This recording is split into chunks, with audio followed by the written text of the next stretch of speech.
Welcome back. All right, it's that time. We're going to preview the first series, the Panthers and the Lightning. And there you go. Florida with home ice. I've got Florida on this side of the board. Tampa Bay, the road team. I'm wearing Tampa, but you know what? I had a hard time making the pick. So here's the thing. Florida's been the better team in direct matchups. Tampa Bay's the defending Stanley Cup champions. Florida hasn't won a round since 1996. They've never looked more ready to win a round than they do this year. Tampa's the defending Stanley Cup champions. So, honestly, I have no idea which way this is going to go.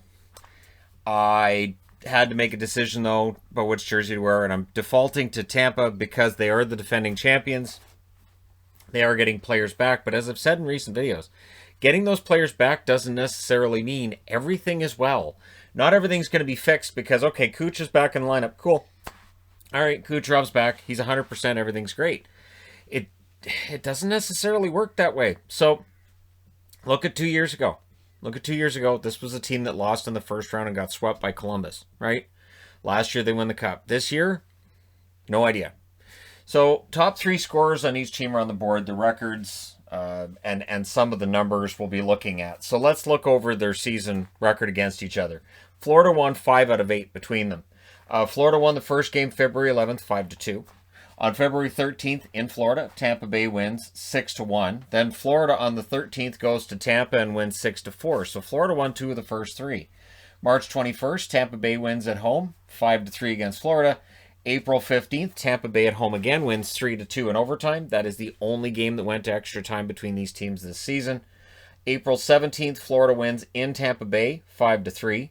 Tampa Bay won at home May 8th, or Florida won at home on May 8th, 5-1, and won again last night at home 4-0. So the last 2 games they won 9-1 over Tampa, making it look very, very lopsided. And I could see Florida rolling through that. Florida needs to keep that momentum going through the first game. The problem is there's a lot of time in between last night's game and when this series is going to start. Probably on Sunday. We don't have the schedules yet, and this is where it's different than it is most years. Most years I have some sort of schedule up and this and that, but we don't know exactly when it's going to be released. It'll get released right after this video goes live because that's how it works. But hey, top scorers for Florida. Huberdeau, 55 games, 20 goals, 41 assists, 61 points. One of the best kept secrets in the National Hockey League. Fantastic season for him. Mackenzie Weegar, 50 games, 26 goals, 32 assists, 58 points. Again, amazing season for Barkov. Barkov, not Weegar. Weegar's number 3. Weegar, wishes he had those totals, right? Yeah, Weegar with 54 games, 6 goals, 30 assists, 36 points. So Huberdeau is the best kept secret. To me, Barkov is probably MVP quality, right? Weegar, though, it's interesting because when Aaron Ekblad goes down, the expectation was, well, that's going to hurt their defense. And thanks to Weegar stepping into that void, I don't know that it necessarily did. I think it showed they've got a lot of depth there. And Florida's got depth up and down their lineup. So they scored 188 goals. They allowed 151. Their power play, 20.5%. Their penalty kill, 79.8%. Those totals are okay. 5-on-5, they kill you. And what gets me with Florida, too, is their speed. That transition game is absolutely deadly. If they can establish that early, and if their speed can give Tampa Bay headaches, they can win this series. So goaltending, Bobrovsky, 19, 8, and 2 with a 906 save percentage. How short a leash is he going to have? Because Drieger, 14, 6, and 3 with a 927 save percentage, you have to think will be the backup, or maybe you just play both. Maybe John Quenneville looks at this and says, you know what, we'll play both of them. And then Spencer Knight, if he needed to go to a number 3, went 4-0 with a 919 save percentage. So the future is very bright in goal for the Florida Panthers. And I wanted to talk a bit about wild cards in these series when we go through the previews. Carter Verhaeghe, former Tampa Bay Lightning player. How motivated is he going to be to maybe knock out Tampa? So that's a wild card right there. Frankie Vatrano, 18 goals this year. Fantastic season, but can he carry that over into the playoffs? Can he get those goals in playoff games where the hockey gets a little bit more difficult? Or does this year, where it was basically a tournament, you're only playing your own division, does that mean that it's easier for these guys when the hockey ramps up because they know these teams, right? Sam Bennett had an amazing run after coming over from Calgary. Looked absolutely fantastic. How much action does he get into, and how effective is he? And then Nikita Gusev, who came over from New Jersey, looked better in Florida than he did in New Jersey, seemed to be getting things together towards the end, especially. How's he going to be? And watch out for Patrick Hornqvist.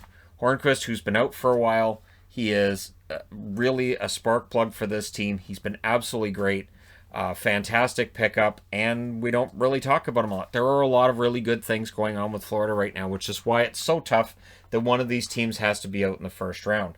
2020, of course, the Florida Panthers lost to the New York Islanders, but it was a much different team that lost to the Islanders. This team feels more dynamic, and it feels like they'll be able to sustain this a little bit better than the one last year that lost to the Islanders. So we'll see.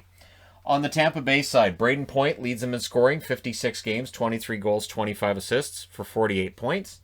Andre Palat, 55 games, 15 goals, 31 assists, 46 points.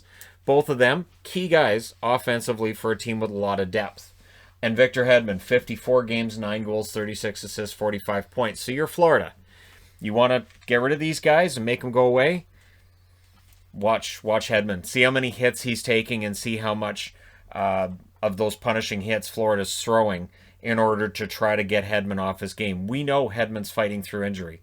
We've heard through the grapevine he's going to get surgery in the offseason. Florida might be best advised to get physical as often as possible when Hedman's on the ice and try to knock him off his game. So, goals for and against, very similar. 180 goals for and 145 goals against for Tampa. Their power play, 22.4%. Their penalty kill, 84.2%. So, special teams, they were better this season than Florida. 5-on-5, like I said, that speed that Florida has, that transition game, Tampa's going to have to neutralize that. Goaltending, it's all Vasilevsky. So, it's really different between Tampa Bay and Florida that way. Tampa Bay, 31-10-1 with Vasilevsky, 925 save percentage. Best save percentage by far.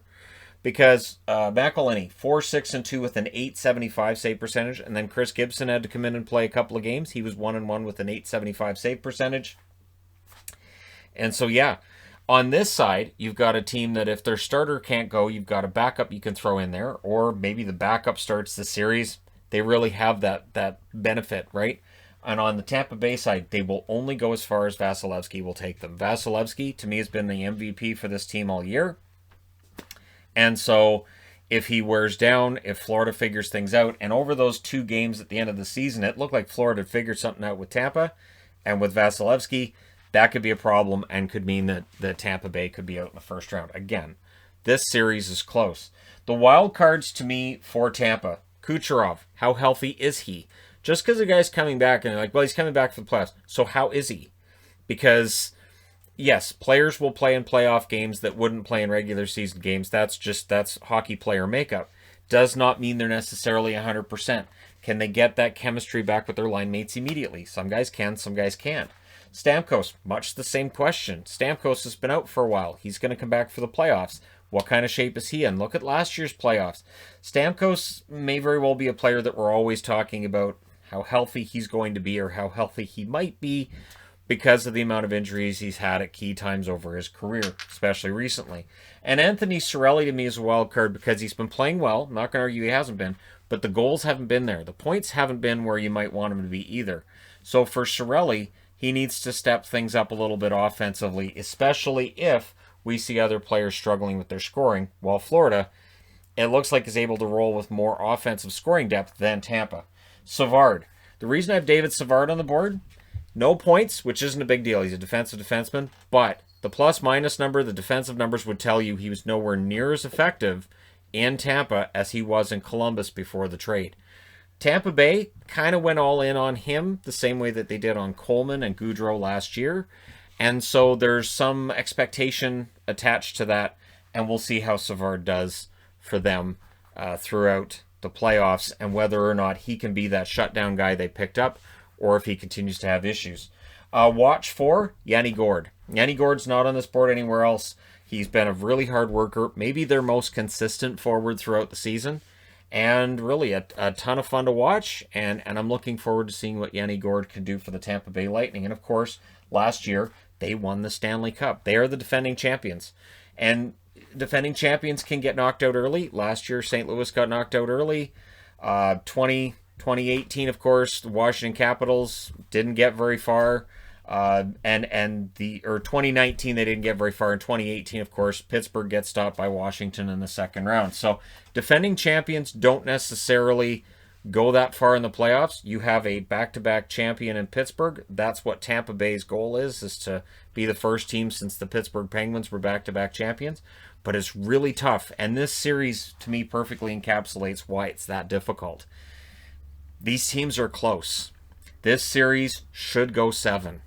This series should feature a lot of fights. This series should feature a genuine disdain for one another, because those last 2 games in Florida, lots of hate.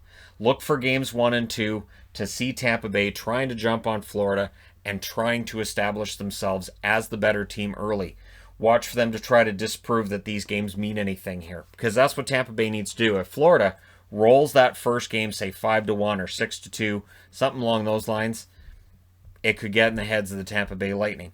And it could also add to the confidence for the Florida Panthers as well. This may very well be the best series in the first round. Could be, might be. We'll see if it is.